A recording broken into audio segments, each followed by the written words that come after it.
Assalamualaikum. Waalaikumsalam. Pas lagi hujan-hujan kayak gini, biasa nikmatin Indomie tapi nikmatin kita ya kan, Dek? Karena kita akan memberikan 3 berita terupdate pastinya untuk teman-teman Tribuners ini. Bersama saya Lani. Saya Tari. Lebih kurang setengah jam ke depan lah kita bakal menghibur kalian dengan berita-berita terbarunya pastinya. Nah, berita pertama ini tentang apa nih, Dek? Tentang apa ya? Tentang ini ruda paksa ya? apa tuh? Tentang apa tuh? nih? Jadi judulnya itu mengenai pria seorang tua pria, Bangka. ya tua Bangka. Iya kan, terus gitu pria tua Bangka di Medan yang Oke. ruda paksa anak tirinya selama bertahun-tahun. Emang biadab nih memang. Oke, jadi pria tersebut Ya kan? berinisial J berusia 55 tahun yang saat ini telah mendekam di sel tahanan Polrestabes Medan. Jadi mirisnya aksi bejat pelaku ini telah bertahun-tahun dilakukan kepada anak tirinya yang saat ini masih udah berusia sekitar 16 tahun lah. Jadi menurut Kasat Reskrim Polrestabes Medan, Kompol Teku Fatir Mustafa, pelaku telah menikah dengan ibu korban sejak tahun 2007 silam. Aduh. Jadi sebenarnya dia udah menikah sama emaknya ya kan? Anaknya juga Anaknya dikawinnya juga ya? Nah, jadi yang mengatakan ya kan, Dek. Setelah dilakukan interogasi, pelaku mengaku telah melakukan aksi bejatnya itu sejak 3 tahun yang lalu silam. Ngelebihi hewan nggak ya?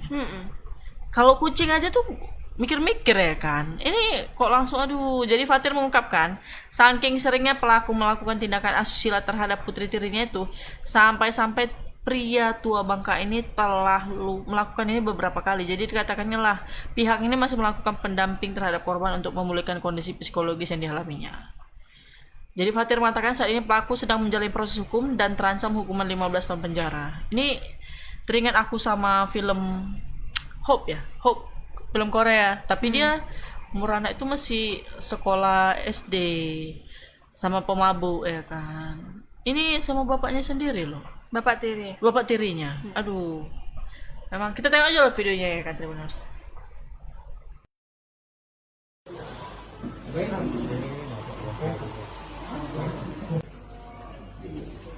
Istri bapak di mana pada saat itu? Lagi kerja.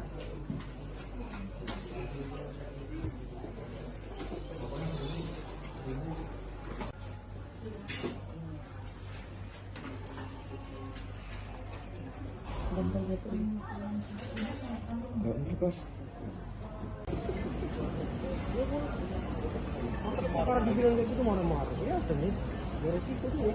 Resiko dia cuma di Medan.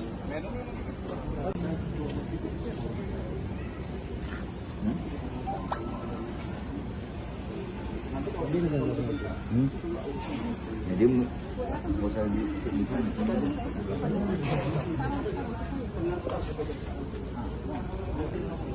kita amankan.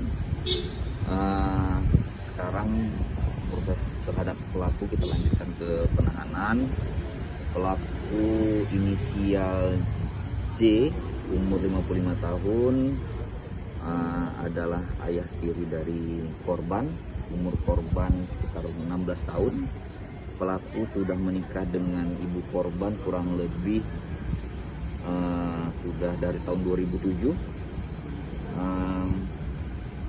Perbuatan ini sudah berlangsung, kalau dari pengakuan sudah dari tahun 2019 sudah berulang perbuatan ini dilakukan terhadap si korban.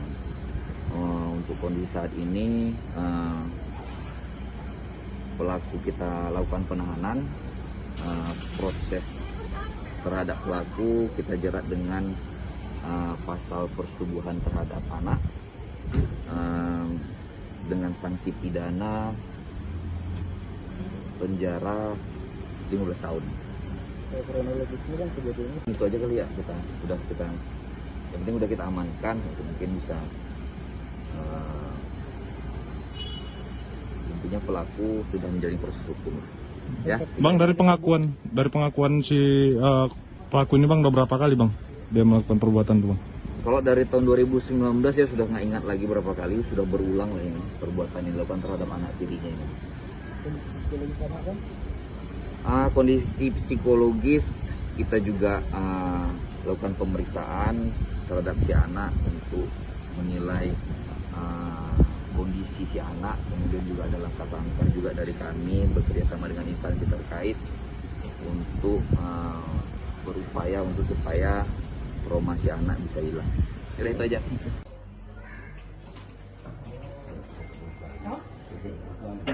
kali. Sejak kapan? Mulai dia kelas 1 SMP. Sampai Nah itu dia dari beritanya mengenai pria tua bangka ya yang kan? udah paksa anak Udah dirinya tua, selama udah bertahun-tahun. bapak ini ya kan, nggak ingat lah masa-masa terakhir nanti kayak mana dia Iya ya. betul. Ya udahlah ini aja ada reporter kita siapa deh? Bang Alfiansyah. Kita langsung aja ke Bang Alfiansyah. Nah kita tanya mengenai si kakek ini ah. Iya, Kakek itu nggak yang sering di video-video itu bukan? Oh Ya? iya, kakek Sugion. Berarti ada yang sering nonton. Kakak cuma tadi nanya loh kakek siapa. Ada Halo. Bang Alfiansyah. Halo, kayaknya nggak hujan di sana ya. Iya, Kak kacamata cat eye. Halo Kak Lani dan Kak Tari. Halo, selamat sore Bang. Lagi di mana sih Bang? Lagi di Polda Kak. Oke, di Polda. Ini Abang berarti mengawal tentang pemberitaan ini juga nggak ya? Lagi di sana juga ya Bang ya? Bang? Oh Kak? Berarti Abang lagi mengawal si pria tua bangka ini juga ya di sana? Kok Kan prosesnya Kak, juga? aku ini ada pekerja imigran ilegal yang diamankan kemarin Kak. Oh, Oke. begitu. Nah ini Bang mengenai pemberitaan si pria tua bangka ini Bang. Kenapa sih Bang bisa di meruda paksa gitu anak tirinya yang selama beberapa kali? Kenapa bisa diceritakan historinya ini Bang? Silakan laporannya Bang. Ya, baik Kak Lani, Kak Tari dan juga para tribuners. Ya memang kemarin Polrestabes Medan menangkap seorang pria berinisial J yang berusia sekitar 50 tahunan.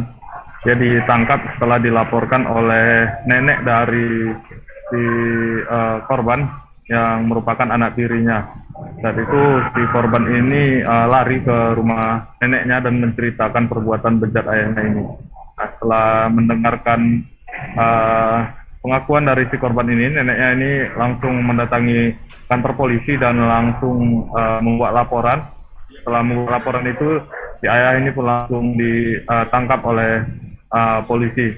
Menurut keterangan dari pihak polisian, dari pengakuan si pelaku ini, dia ini telah meruda paksa anak tirinya ini dari tahun 2019, tepatnya anak ini masih bersekolah SMP saat itu dan kini sudah SMA.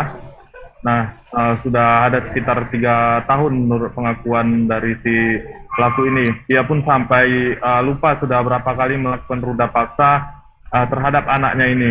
Dia kerap melakukan ruda paksa terhadap anak ini karena di saat situasi rumah sedang kosong ataupun ibu si korban ini tidak ada di rumah, hanya mereka berdua. Di sanalah si pelaku ini melancarkan aksi bejatnya itu kepada si pelaku. Saat ini si pelaku sudah diamankan oleh pihak kepolisian dan masih dalam proses pemeriksaan. Begitu, Kak Lani dan Kak Tari. Jadi Bang, apa tanggapan dari ibu korban Bang? Ya, sementara ini kita masih berupaya Kak menghubungi ibu korban untuk menanyakan gimana kronologis detail dari kejadian ruda paksa ini, karena pihak polisian pun tidak menjelaskan secara detail bagaimana kronologis awal hingga terungkapnya kasus ini. Polisi belum ada membeberkan hal tersebut Kak. Gitu Kak. Berarti Bang si anak ini belum tahu lah kita diancam apa sama si prianya bapak tirinya ini. Berarti memang belum ketahuan lah ya Bang ya. Diancam apa? Nggak tahu kalau melaporkan ini gitu Bang. Ya, untuk terkait itu memang sampai sejauh ini kita belum mengetahui Kak, karena masih kita berupaya Kak menghubungi ibu dari si korban ini untuk menanyakan bagaimana kronologis sebenarnya yang terjadi, sehingga ibu korban ini pun tidak sampai tahu anaknya ini telah diruda paksa oleh suaminya itu sudah bertahun-tahun, begitu Kak. Oh begitu. Bang, selain dia meruda paksa, pernah nggak di Bang korban ini dianiaya sama bapak tirinya? Ya, untuk masalah kasus penganiayaannya Kak sepertinya tidak ada, karena hukuman ataupun pasal yang diterapkan kepada si pelaku ini, polisi menerapkan pasal perlindungan anak yang ancamannya itu 15 tahun penjara Kak.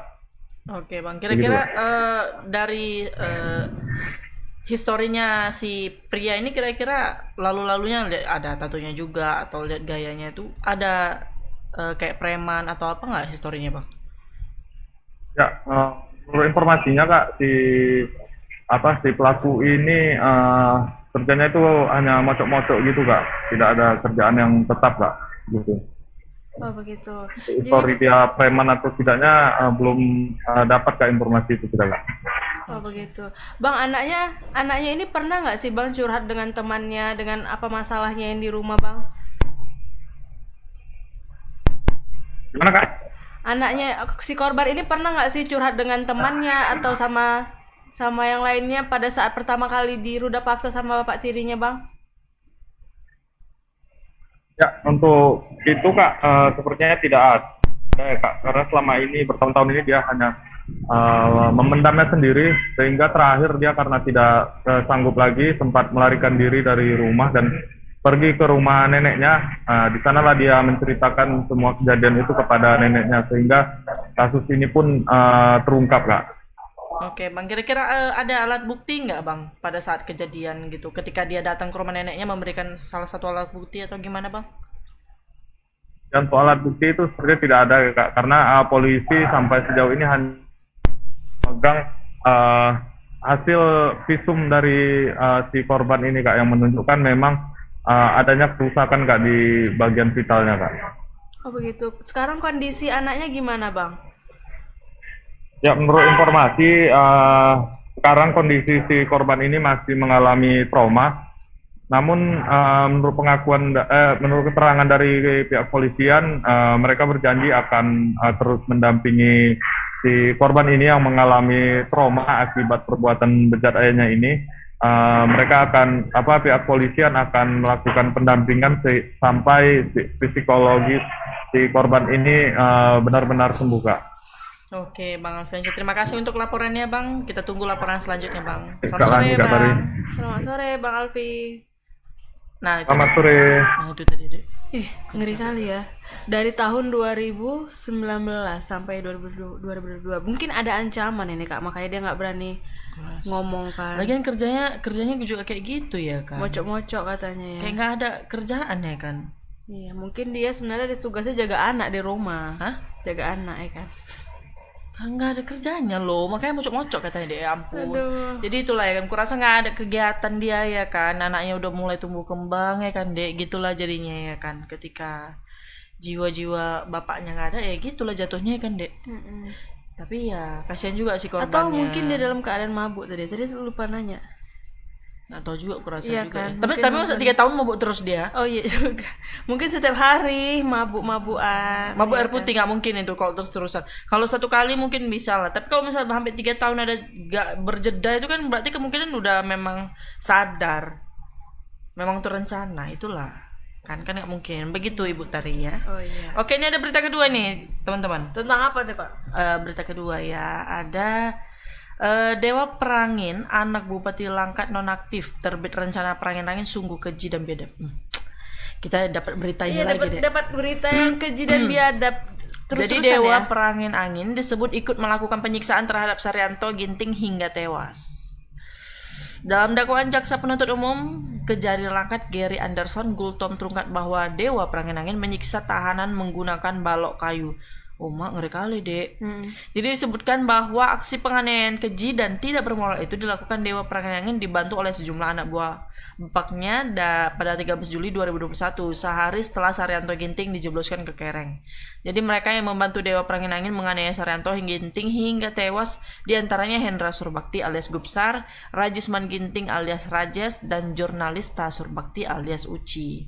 Jadi saksi Heru Guru Singa yang pada saat itu datang bekerja di kebun sawit kemarin kan dek, mirip Bupati TRP ini duduklah istirahat di depan kerengnya kan. Sempat melihatlah terdakwa Perangin Angin dan terdakwa kereng atau Hendra. kerangkeng? Hampir sama lah. Oh, Kalau iya. bahasanya kan kereng sih. Oh gitu. Bukan kerek ya. Iya, makanya Kalau tadi mikirnya kerek- kerek tadi. Iya, minta beli nasi kita. Oh gitu. Nah itu kan si Hendra Subakti itu memukul dan menganiaya bagian pergelangan tangan dan kaki korban Saryanto Ginting dengan menggunakan kayu broti secara berulang kali. Brutal orangnya deh. Gak manusiawi ya kan. Kayak macam ada penyakit gitu ya. Nggak penyakit lah deh. Memang udah Jadi psikopat apa sih? nggak apa ya, jiwa-jiwa ininya ya, mungkin takut sama yang di atas itu ya kan.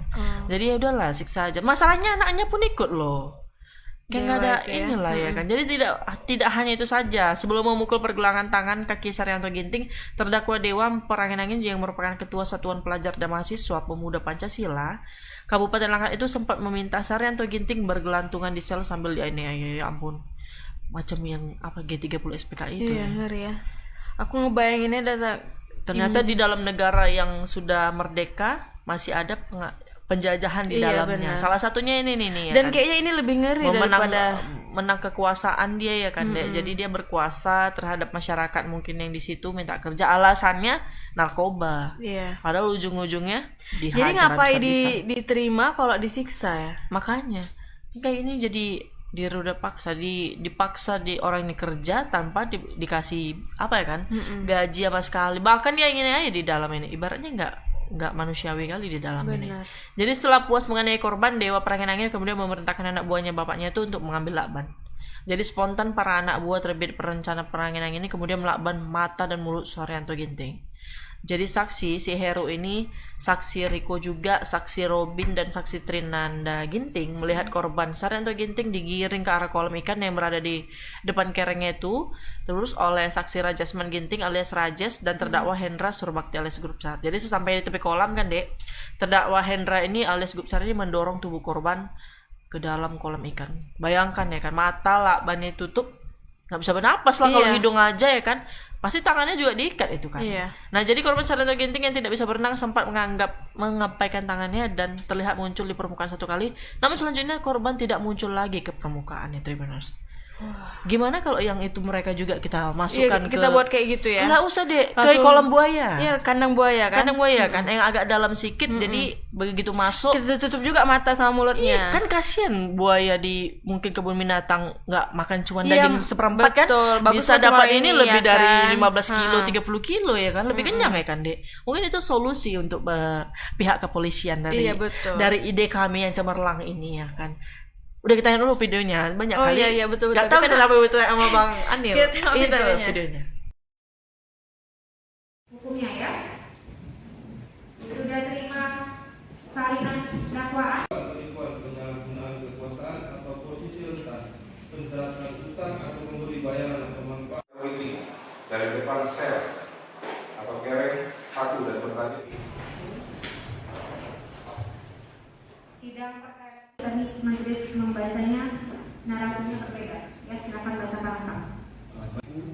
Kedua dari 2022. Itu para peserta. Terima kasih atas kesediaan hadir di sini. Pertama, kami menyampaikan bahwa sidang hari ini adalah sidang yang kedua, karena sidang pertama kami hadirin karena dengan alasan karena waktu itu ada HUT ada yaksa kawan-kawan di JPU, sehingga mereka meminta agar sidang ditunda dari tanggal 21 Rabu 21 menjadi tanggal 28 hari ini. Dan dalam mekanismenya persidangan waktu itu tetap digelar. Oke, itu yang pertama. Yang kedua, jauh sebelumnya kami juga sudah mendapatkan dakwaan, ada 3 berkas dalam perkara ini, 467, 468, 469. 467 itu Dewa Parangin-Angin dan Hendra, 468 itu Hermanto Sutopo dan Iskandar, 469 itu yang TPPO, Tarang Ukur sampai dengan Rajisman. Yang pertama. Yang kedua, kami memang meyakini sejak awal independensi dari tim jaksa penuntut umum dalam merumuskan dakwaan mereka susun. Jadi syarat-syarat formil, syarat-syarat soal eksepsi kewenangan mengadili dalam bacaan kami, dalam pelajaran kami terhadap berkas, sehingga atas dasar itulah kami tidak mengajukan eksepsi.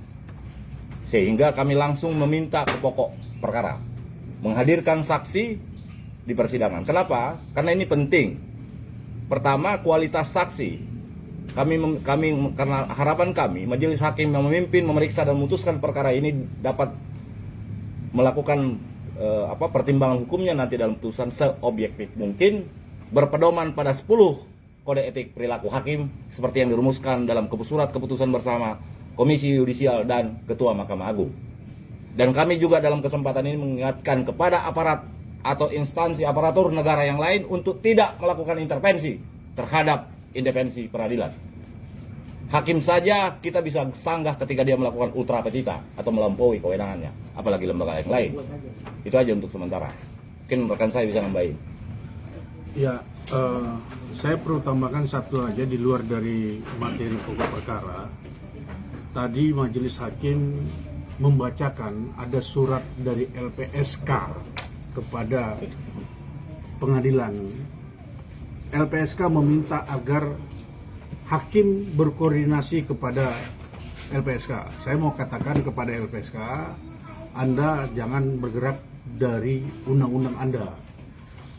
Hakim itu tidak bisa berkoordinasi kepada siapapun seperti yang dikatakan majelis tadi. Jadi janganlah peradilan ini Anda intervensi sesuka-suka Anda. Anda punya undang-undang, kami para advokat punya undang-undang, hakim juga ada undang-undang. Jadi Nah itu dari berita kejinya nih. Kita langsung aja tanya ke Bang reporter Anil. kita ya, Bang Anil. Tapi ini nggak keji yang ini deh. Mukanya aja sangar, tapi enggak. Ini dangdut. Halo, selamat sore Bang Anil. Anil Irama. Bang Anil Irama, apa kabarnya? Selamat sore, Kang Tari Kantani. Oke Bang, mengenai pemberitaan yang berlanjut ini Bang, bergulir dari sebelum-sebelumnya. Nah kenapa yang paling pertanyaan itu, kenapa si Dewa ini ikut menjadi salah satu pelaku pemukulan juga plus sama eksekutornya? Emang ada dendam pribadi sama si salah satu korbannya ini Bang? Silakan Bang. Oke, baik. Jadi sebelumnya itu Dewa Perangin-Angin, satu dari 8 tersangka tindak pidana perdagangan orang atau PPDU pada kasus kerangkeng manusia di rumah Bupati Langkat Normatif. Rencananya sudah dibawa pada hari Rabu 22 Juli 2022, tepatnya hari ini di Pengadilan Negeri Stabat Kabupaten Sumatera Selatan. Dan sidang dilakukan ini memang dilakukan secara daring, yang dipimpin di salah satu ruangan Pengadilan Negeri Stabat yang dipimpin oleh Ketua Majelis Hakim Walida Rahardini. Tadi pantauan wartawan di lokasi persidangan ini juga turut disaksikan oleh untuk umum atau dari bidang tinggi Sumatera Utara atau persidangan ini kita oleh majelis hakim dengan mendengarkan pertama itu dakwaan dan pakai jari langkah yang mana namanya itu dari Anderson Alkom, Fasih Pak Dede dan Wanda Pak. Jadi kasus ini kan awal mulanya itu ada temuan seorang penganan kerangkeng di rumah Bupati Terbit sangat Bupati Terbit Kabupaten Langkat yang terdapat seorang pria bernama Saryanto itu tewas di dalam kerangkeng milik Terbit seperti itu. Tapi Saryanto ini dianiaya oleh jurnalista dan Bajiswan dengan cara disebut menggunakan selang kompresor. Jadi pencabutan ini bisa terjadi karena sebelumnya itu yang kami melakukan rehabilitas di kerangkeng milik Bupati Nonaktif Kabupaten Langkat.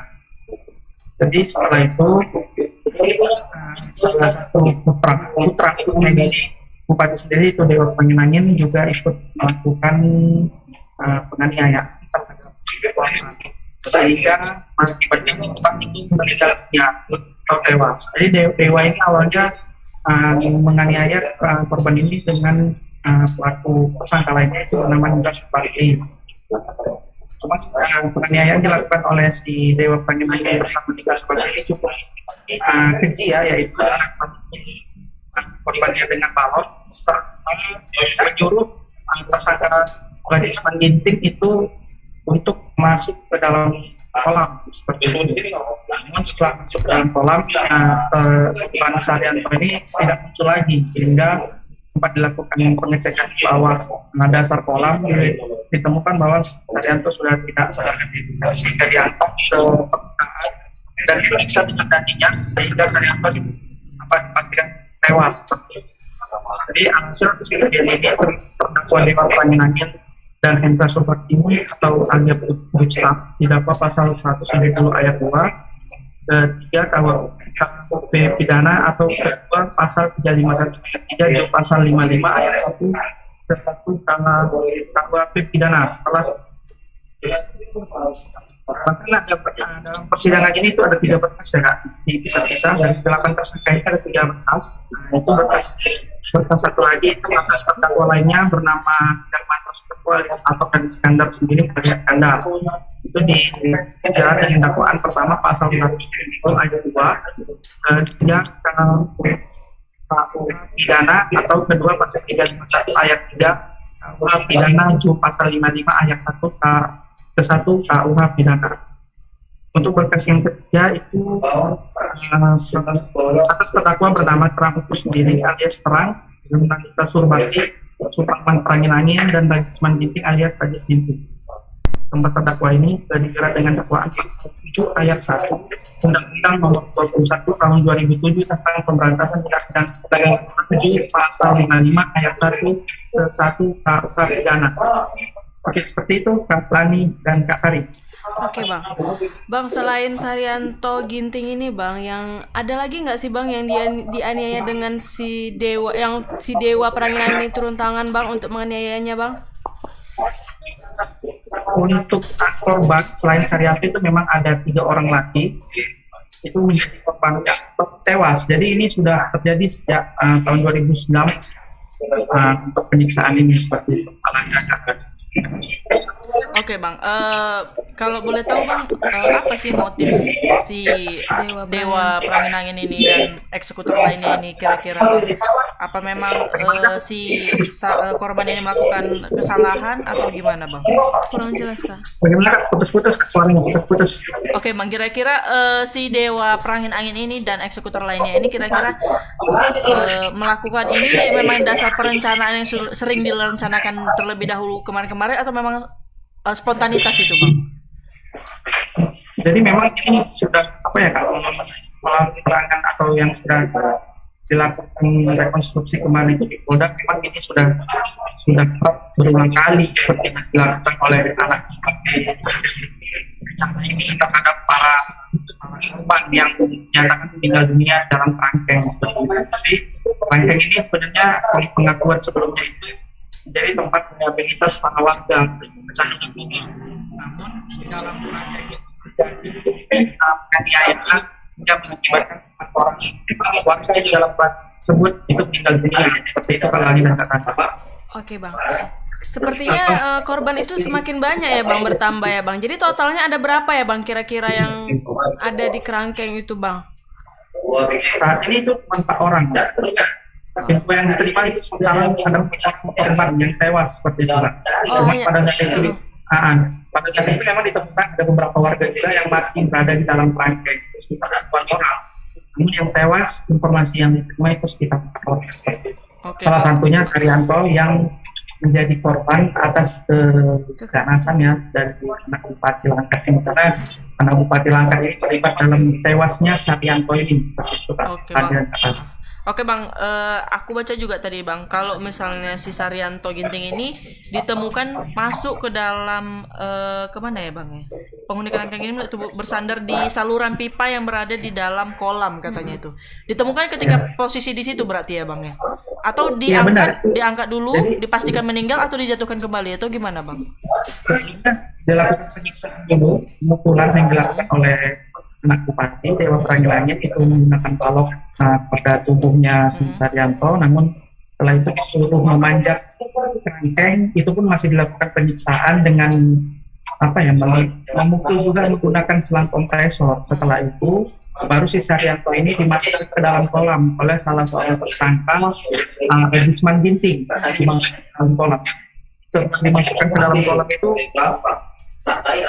kemudian Saryanto tidak punya lagi seperti itu. Jadi sudah ditemukan dalam kondisi sudah tersandar di dekat pipa kolam. Setelah itu diperiksa nadinya oleh Dewa sendiri, namun sudah tidak berdetak seperti itu kalau tidak. Jadi Bang, pada saat si korban itu nadinya udah nggak bergerak gitu kan Bang, apakah ada dari tersangka itu membawa ke klinik terdekat atau ke rumah sakit Bang? kita ada upaya sebenarnya untuk untuk mengecek kondisinya apakah betul dinyatakan atau belum. Setelah sampai di klinik memang dikatakan meninggal dunia atau tewas dan kemudian dikembalikan pada keluarga seperti itu. Baik, jadi pihak kliniknya nggak curiga bang bahwasanya misalnya ada memar atau biru-biru kepada si korban ini bang?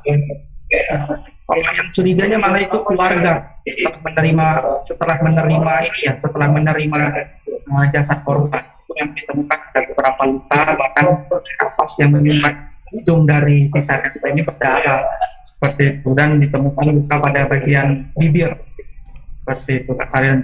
Oke, bang, kira-kira berapa lama begitu tewas? Nah, berapa lama dikembalikan jasadnya itu kembali ke keluarga, bang?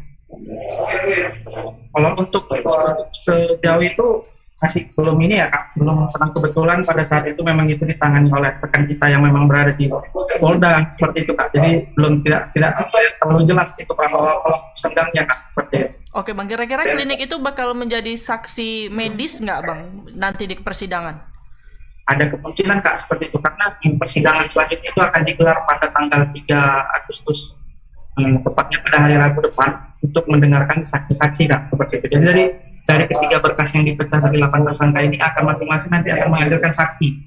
Itu ada yang 4 orang, ada yang 6 orang saksi seperti itu. Oke, bang, kira-kira selain ini bakal ada korban-korban selanjutnya nggak bang yang belum terungkap mungkin? Untuk sejauh ini kita masih belum mendapatkan informasi Kak terkait lebih lanjutnya persoalan itu. Cuman yang pasti karena ini dulu yang akan karena mengingat sebenarnya ini ada satu perkara, ada satu berkas lagi yang bakalan nanti akan dipersidangkan, yaitu berkasnya dari aktif langkah itu terjadi bencana kerangan angin. Jadi nanti untuk bupatinya sendiri itu berkasnya akan tersendiri seperti itu. Namun beliau selesaikan dulu itu TT-nya, kapasitas korupsinya seperti itu kalanya dan ketat. Oke, terima kasih untuk informasinya Bang Anil. Sehat selalu Bang. Selamat sore. Ya, selamat sore Kak Ali dan Kak Leng. Itu ngeri kali dek. Bayangin lah ya kan. Aku pun jadi ngeri juga sampai skrip aku tutup ya. Iya, bacanya agak-agak deg-degan gitu ya kan. Sampai berarti Kak ada klinik yang tahu ya kan. Nah, itu kliniknya itu harus jadi saksi medis juga ya kan, karena pertama kali kan di tangan orang itu seharusnya kan sebagai perawat atau dokter atau bidan yang di situ pasti kan curiga kan mereka ini kenapa, iya kan, pasti kan nanya. Kalau ke rumah sakit atau klinik juga tanya apa masalahnya, apa mungkin ini sekarang gitu kan. Namanya duit berbicara ya kan. Udah gitu. Kok cek aja ninggal nggak, kok ninggal dah atau Kak gitu, klinik ini juga diancam. Kemungkinan juga ya. Karena kayaknya beberapa kilometer dari sana kayak gitu ya kan. Takut sama karena masyarakatnya juga ya. kayak gini ya kan. Luar biasa kali memangnya dia. Agak ngeri ya membacakannya karena bayangkan kayak kejam sekali gitu kan. Udah kayak gitu terus ditutup. Jadi macam film-film ya. Iya. Mungkin dia ini terinspirasi dengan film-film kali. Kurasa juga pembunuh berdarah dingin kurasa. Ya berarti kan itu seperti penyakit kalau gitu kan. Iya, keturunan mungkin kan. Turun-temurun dari bapak ke anak. Betul. Jadinya jatuhnya seperti tapi yang lebih sadisnya anaknya langsung dia turun tangan. Walaupun pakai eksekutor dia kan, anggota dia itu disuruh dia ya kan. Dan nanti pukul aja nggak matinya itu, mati ya kan. Dan dia mungkin menyaksikan ya, melihat itu ya. Mungkin orangnya udah terbiasa deh, makanya lihat kayak gitu udah bukan hal yang biasa lagi ya kan. Udah lihat itu udah korban selanjutnya, semoga ada korban-korban selanjutnya ya kan. Kalau tadi cocoknya itu apa dek? Ya kok bisa jangan ada korban lagi kan, kok bisa? Iya kan ini belum terungkap. Oh yang maksudnya yang terungkap terus ya, terbuka kan ya. Kan belum terbuka, kita kan nggak tahu juga sebenarnya. Masih 4 orang di katanya. Daerah lahan deket apa tuh Krengkeng itu entah mungkin masih ada yang pemakaman yang mungkin di asal sembarangan orangnya kan. Mereka sepertinya masih takut mengungkap kebenaran ya. Memang itulah ya kan namanya ya, itulah uang berbicara deh. Iya betul. Nah itulah tadi berita mengenai kedua kita ya kan. Yang pertama tadi bapak-bapak ada tua bangka. Bapak yang merudah paksa anak tirinya selama 3 tahun. 3 tahun. Nah ini yang kedua yang kayak gini ya kan. Ini juga aksi keji juga ya. Ini perlu perhatian ini ya kan. Iya betul. Kalau bisa nggak pandang bulu. Jadi pisaunya itu jangan mandang jangan tumpul ke atas tajam ke bawah ya kan. Dewa keadilan itu deh yang megang timbangan itu Ini kan kan megang juga pisau. dewa Deh. namanya. Iya, tapi ini bukan dewa keadilan yang kayak kita bicarain tadi yang ada di hukum itu. Dia dewa penyiksaan kayaknya. Dewa penyiksa dia. Aduh, ya ampun. Ya. Semoga lah Bang kau dapat nanti nggak di dunia di akhirat ya kan. Betul, Ketemu itu. juga sama Bang Saryanto nanti tuh ya kan. Iya. Apa kau? Apa lek katanya kan? Betul. Ganti di plester Dedek. Kejam kali. Nah, jadi berita ketiga tentang apa ini? Ada di WA. Di WA ya. Coba Ibu bacakan di WA. Udah saya Cuman kalau ada yang bacakan. Udah Ibu aja deh. Yang berita ketiga ya. Tentang ya lagu-lagu yang kakak sering nonton itulah. Sering dengerin lagunya. Apa itu? Yang lagi hits gitu kan. Apa tuh? Yang tentang si Ivan Gunawan kalau nggak salah meminta maaf sama si Keisha Kenapa? Lorenka. Coba bacain lah deh. Dengan semua persebut. Tentang Oke, aku bacain dulu tentang ini gara-gara Ibu Lani tertutup Apa? jadinya. Karena aku ketakutan loh lihat skripnya itu. Aku aja langsung panik, tanganku langsung nge-close dia lah. Tentang Ivan Gunawan meminta maaf ke Keisha usai ungkap sakit hati di Twitter. Aduh, kayaknya kalau sakit hati itu kok bisa cepet-cepet minta maaf gitu ya. Nanti kan ada jadi perang apa sih Kak kayak sekarang? Perang story ya. Artis kayaknya sekarang lagi hits-hitsnya gitu. Nah itulah karena dia asalnya belak aja ya kan? Iya itulah. Mungkin nggak mikirin Keisha itu hatinya mungkin orang. itu ya kan. Mungkin Baperan. kita enggak lah si Keisha itu enggak. kan kita lihat beberapa kali mungkin dia gagal dalam menyanyikan lagu dia sendiri, kesulitan sendiri ya kan. Tapi bukan berarti ketika dia diundang jadi salah satu artisnya untuk mengisi acara tersebut, bukan berarti dia harus dibully juga di situ kan. Sama si Astrid juga ada di situ kan. Iya, Si Astrid juga ikut-ikutan. Ya sebenarnya kan? Astrid duluan baru si Ivan Gunawan ini. Ya gitu mereka ya. gitulah kan. Kan mimiknya si Keisha kan langsung kelihatan. Langsung sedih ya. Gitu. Aku juga kalau di posisi si Keisha mungkin langsung Aku kurasa langsung ku tinggal panggung itu. iya sudah kalau begitu gitu ya. Iya. Kita akhiri aja gitu lah ya. Karena kelas kita itulah Indonesia kan. Kelas kita itu sukanya ngebully orang ya kan? Berarti termasuk netizen mereka ya. Netizen lah. Emang mereka suaranya bagus ya? Nah makanya itu emang orang tuh ngasih prestasi apa gitu logikanya. Mereka gitu, juga ya, pernah nyanyi suaranya gitu-gitu aja ya kan. Iya. Kan mereka juga salah satu, mereka juga diundang loh sebenarnya kan, tapi nggak mesti kayak gitu juga. Betul. Melucu bukan berarti harus menjatuhkan salah satu peserta ataupun apa. Melucu mungkin bisa kayak gitu, bercanda bisa, nggak mungkin bisa kayak gitu juga ya kan, nyakitin hati orang. Ibu Lani kalau misalnya bilangin orang ngerti kali ya. Ngerti tapi ya. Ibu juga sering kayak gitu loh Bu. Enggak Di bawah, lah, Bu. aku nggak pernah lah kayak gitu. Sering membuli orang juga Bu, sampai orangnya merajuk Bu. Siapa? Adi, sampai dia berangkat ke luar kota. Langsung berangkat ke Batam. Iya, ya merajuk kan? dia kan. Langsung menghilang dari Tribun Medan dia ya kan. Ya Kan. ampun. Semoga Bang Adi segera melihat acara ini Iya, ya kan. Karena mulai bocor Bang. Ketika kita live. Jadi jadi cuman lagi ceritanya deh. Jadi Ivan Gunawan disebut-sebut sebagai biang keladi dari cuitan bernada sakit hati yang dituliskan penyanyi Keisha Levronka di Twitter. Keisha diketahui mencuit curhatan hati yang berisi perasaan sakit hati yang sedang dialaminya. Cuitan itu diunggah ke Twitter pada 25 Juli 2022. Baru kali ini kerja sakit hatinya kerasa sampai ke ubun-ubun katanya kan. Netizen menduga ini ada kaitannya dengan komentar Ivan Gunawan di sebuah program acara televisi. Dalam acara itu Ivan Gunawan dianggap menyinggung Keisha Lagi sakit ya gitu Keisha katanya. menyoal komentarnya mengenai lip sync. Katanya lagi sakit. Kalau lagi sakit lip sync aja katanya gitu. Oh gitu. Iya, aku lebih cepat lah dek pemberitaan kalau itu tahu lah. Gitu. Iya, terus pertama dia disindir sama Ivan Gunawan gitu ya. Nah, jadi kan dibilang si Ivan lagi sakit ya. Udahlah kalau sakit lip sync aja lah katanya. Nggak profesional. Karena kali. dianya gimana sih Bu kalau bisa sampai ada cuitan si Irfan Gunawan seperti itu? Kan kita tahu kan aku bilang si Keisha sebenarnya mungkin ada kesulitan di gimana nada-nada ini? tertentu. Coba Ibu jelaskan dulu. Ya nggak capai juga lah suaraku sampai situ juga sih. Kan berarti kan suaranya si Suara si Kesha itu ini kan agak tinggi juga, bagus ya. unik dia. Serak-serak gitu ya, Serak-serak manja ya. kering ya. Nah, kalau kita kan serak berat ya. Iya, serak basah kalau kita deh. Nah, jadi mungkin gara-gara itu kan, jadi si Astrid mulai ngikutin lah Dompleng. Oh, jadi banyak. Jadi istilahnya di situ dia posisinya macam terpojok lah ya. Semestinya Kalau suaranya ketika orang tuh ngomong kayak gitu, mestinya orang tuh udah tahu dong resiko yang akan dia dihadapi orang tuh sama netizen Indonesia. Benar, ya kan? apalagi Kalau netizen ini maha benar ya. Apalagi fans-fansnya Kesha pasti bakal keberatan lah kalau mereka ngomong kayak gitu ya kan. Betul. Orang logikanya itu dibayar bukan untuk dibully loh, ya kan. Dibayar untuk mengisi jadi bintang tamu. Oh gitu. Kita lihat aja lah video Manto, ada videonya. ada lagunya. videonya, Kan ya? aku pengen nengok gimana sih lagunya gitu.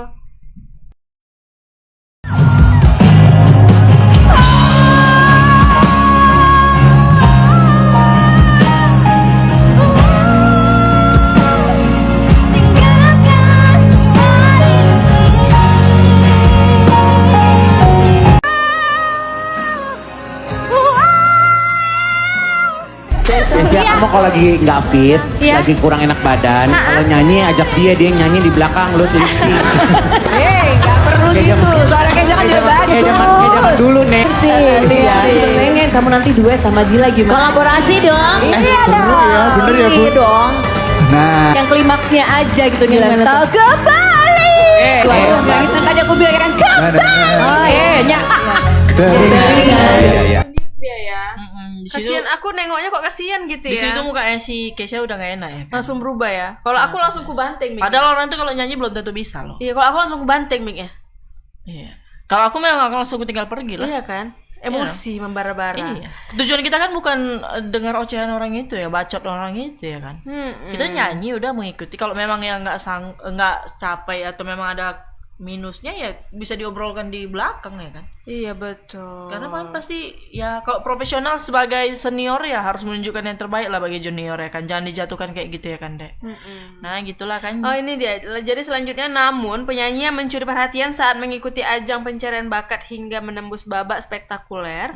12 besar ini tak merinci soal penyebab dirinya curhat soal perasaan sakit hati di akun Twitternya.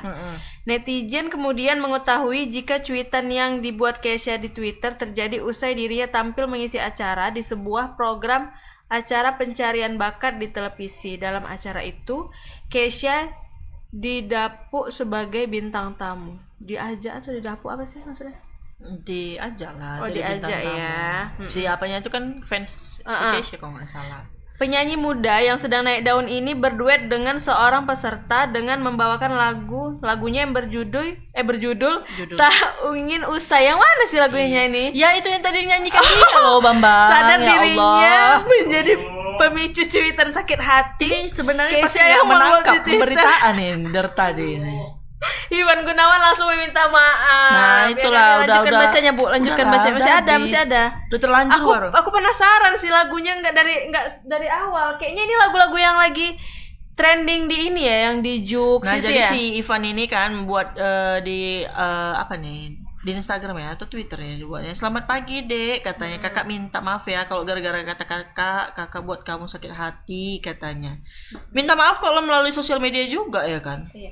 Mungkin langsung tadi yang aku lihat sih ngecek langsung lah ke orangnya. Gitu aja tadi susah si Ivan lah. Gunawan itu kan mungkin dia terbiasa kan. Si Ivan Gunawan itu kan dia suka bercanda sama Ayu Ting Ting, apa kan kayak gitu kan. Tapi kan si Kesha ini pun bukan orang yang mungkin nggak Iya, tahu kita pribadinya benar. macam mana ya kan, Mungkin- bisa diajak bercanda atau enggak. Iya betul, mungkin si Ivan Gunawan itu bercanda gitu kan, seperti mungkin dianggap itu seperti teman-temannya yang lain gitu. Iya, Jadi tapi nggak posisinya sih menurut aku. iya Nggak kan porsinya. gitu. Kan dia dari yang aku lihat kan sering si Ivan Gunawan itu kan bercanda-bercanda juga agak berlebihan kan dengan artis lain. Makanya ya kan? sekarang itu kalau misalnya mau melucu itu bukan beda sama yang dulu-dulu. Kalau yang lucu memang lucu ya kan. Kalau sekarang itu betul. melucu menjatuhkan orang lain. Nah, itu dia yang betul, nggak- kayak nggak- pelawak yang dulu kan juga bagus Jadi gitu lama-lama kan orang tuh males nonton jadi jatuhnya ya kan. Bagus kita nonton Upin Ipin ya kan, Dek. Iya betul itu. Nggak ada saling menjatuhkan ya. Orang itu jatuh sendiri kok, main Jatuh sepeda sendiri, jatuh sendiri. nak batu sama Mael lah itu baru jatuh. Nah, itu aja lah Tribuners pemberitaan kami hari ini ya kan. Terima kasih yang sudah nonton Selamat Sore Medan. Jangan lupa saksikan Selamat Sore Medan setiap hari Senin sampai hari Jumat jam 5 sore. Dan jangan lupa ikutin semua akun sosial media kami, website kami, pokoknya baca-baca berita terupdate lah dari Tribun Medan pastinya ya kan, Dek. Jadi saya Lani, saya Tari, pamit undur diri, dan kru yang bertugas undur diri. Mohon maaf kalau ada salah-salah kata-kata Tribuners ya. Assalamualaikum. Assalamualaikum. Selamat sore Medan.